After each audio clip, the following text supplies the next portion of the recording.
410B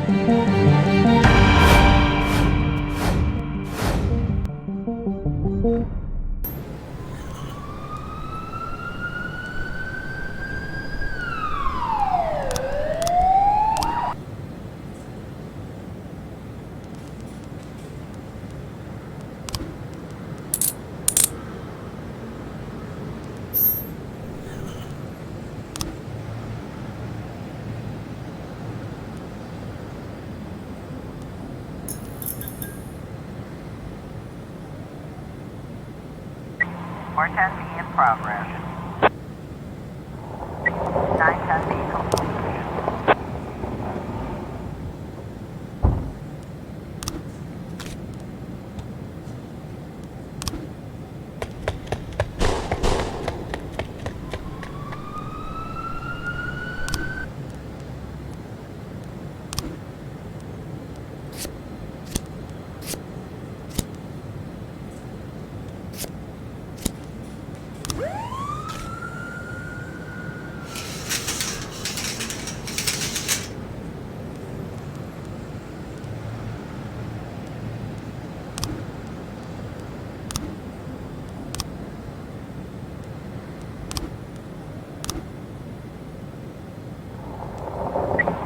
A in progress.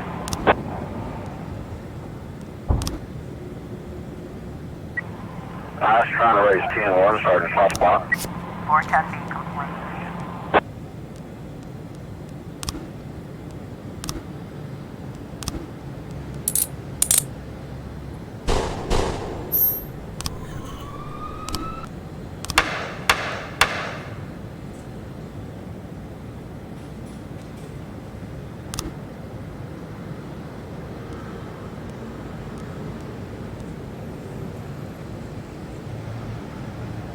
Or 12A complete.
In my new role as corrupt official, I had to give up some of my favorite habits. I couldn't turn off my phone when my head ached. Couldn't sleep till noon on Saturday and let the rest of HQ take up the slack. No more days off to go fishing. But my weekly visit to the old Colony Club was more like tradition. One night a week, I absorbed cigar smoke, the vague smell of alcohol, the stench of urine, all mixed with toxic levels of old drunken belches. Same picture it was 30 years ago. Tradition's gotta be honored. And to stay faithful to the tradition, you've got to respect the standard rituals. When you're about to roll out of the club, you need to take a deep breath and count to 100. If your stomach doesn't do a backflip, you should be good to make it home. This time I only got up to 60. I was interrupted. Why? You look even better than you do on TV. There's nothing more impolite than approaching people in the alley at the old Colony. This is the most private place in the city. All who enter here dirty their shoes with the most elite stream of vomit in Freeburg. This asphalt has been blessed by judges, lawyers, artists, businessmen, and all our politicians. Takes a lot of balls to crash the party. My head was a drunken haze, but I knew who he was.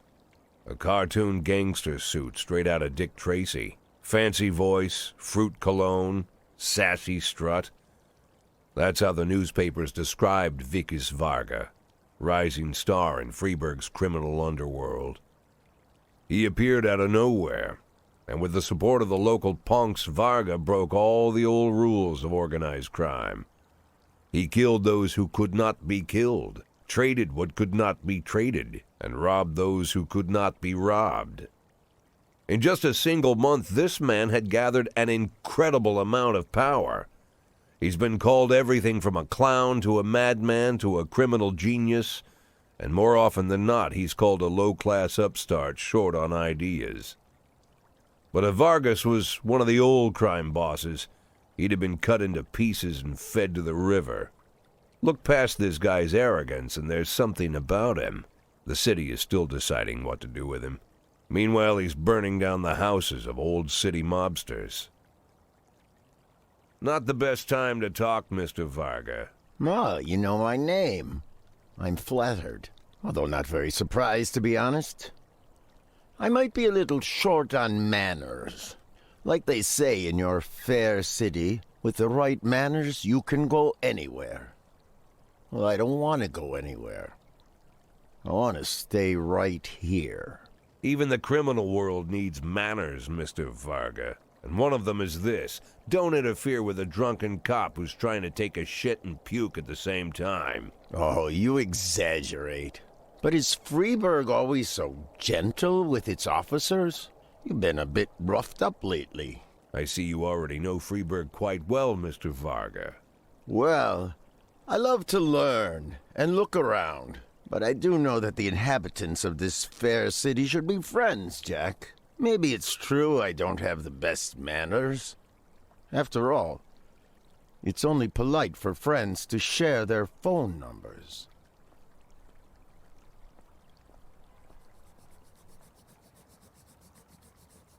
This city of yours moves so fast. I feel like I'm hooked on amphetamines all over again. You wake up in the morning full of ideas, and by nightfall, you've all had each other killed. So don't wait too long to call. I don't mind if you're drunk. It's all the more fun. I'll be stoned myself, most likely. Hell, I'm a little stoned right now. It's the only way to live in this place. I like your city, Jack. I'm here to stay. If it weren't for the phone number written on my arm, I probably wouldn't have remembered the conversation in the morning. But there was no reason to worry. I'd be getting a reminder soon.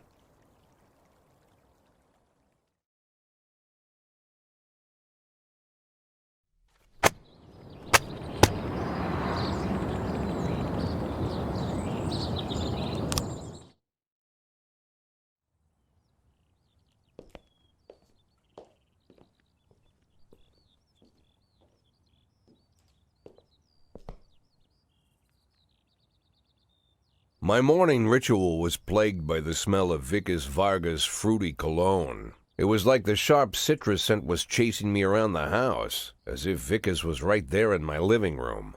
When I finally realized the smell was coming from a big basket of oranges, it didn't put me any more at ease. I'd opened my door to lots of threatening mail, evidence of criminal wrongdoing, even a dead ferret or two. But fruit? Never. You the fruit guy? Excuse me? Was it you that brought the basket of oranges? Nah, it was here when I arrived. Fine.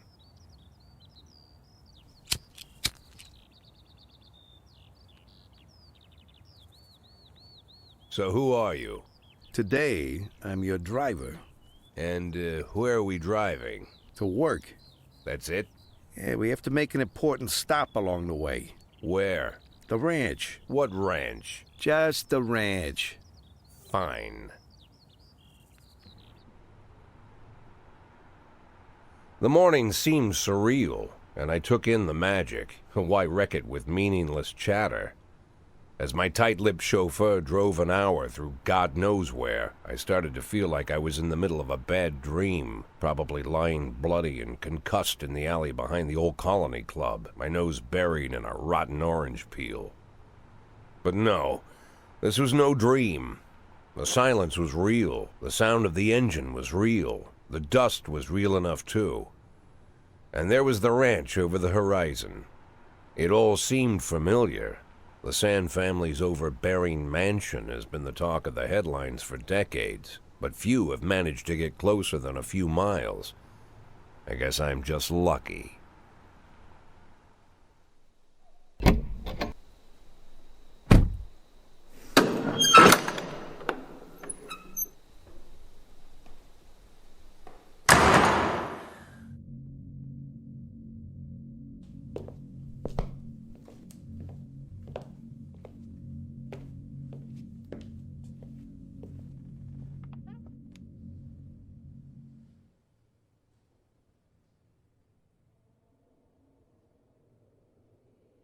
I didn't know you took private meetings, Mr. Sand. Only if I expect good company. I'm surprised my company ranks at all. Today, yes. Today is a special day. So it seems. Do you often go to the old Colony Club, Jack? Every week. Meet any interesting people there? As a rule, no. Sometimes you make a date, right? Sometimes make new friends. Sometimes, I guess. But that's not why I go. And why? I consider it a hobby. A hobby. Do you know anything about my hobbies? Well, judging by the half-dozen animal skins I stepped on walking over here, it's not much of a reach to say you like hunting. Love it. Well, I say that now. It seemed so tedious when I was a child. Took ever so long. But now I'm older. I've developed a new talent. What talent is that? Patience. The will to wait for the right moment. Let's say you want a deer. You know, you deserve it. You've even decided what dishes its meat will go to and where you'll mount its horns. But to get that deer, you've got to wait. To sit in the bushes and stay nice and quiet. Professional hunters will tell you that the hunt is a rare craft. There are many rules. It's shrouded in mystery and ancient skill. Well, that's all complete nonsense. To get a deer, you just sit on the sidelines for a long enough time, pinpoint the moment when it's finally time to shoot.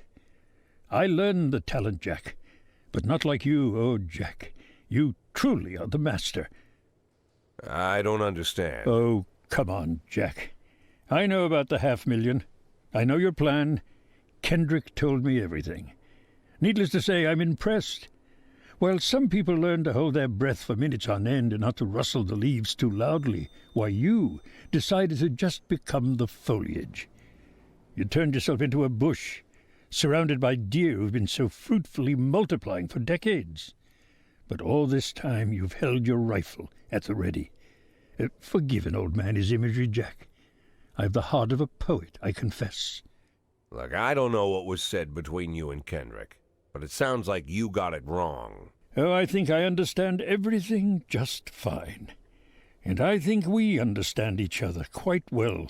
Jack, in the coming war, we'll make excellent partners. What war?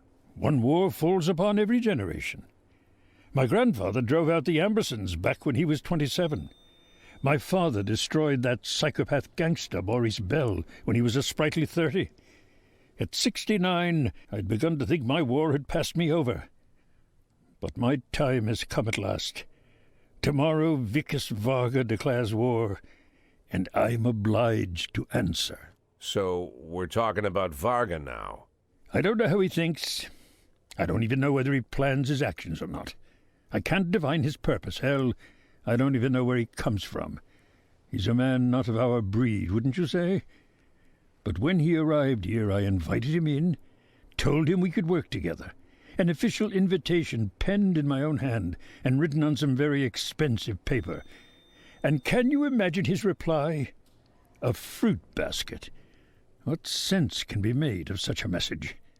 I guess it means whatever you want it to. Precisely. I'm late for work, Mr. Sand. You know, Jack, I could just give you $500,000 right now, cash, whatever denominations you like. But I would never insult you so.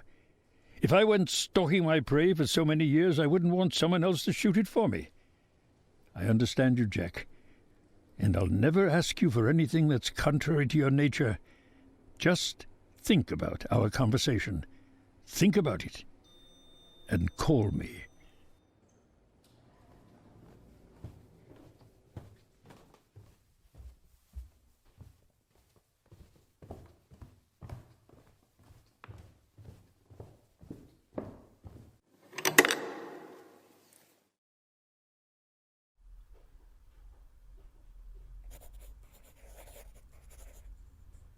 Like I said, it's a whole new life, and I've had to give up some old habits. One of them, keeping away from things that don't concern me. Now I can't afford the luxury. This spotlight I'm under, concerns is all I got.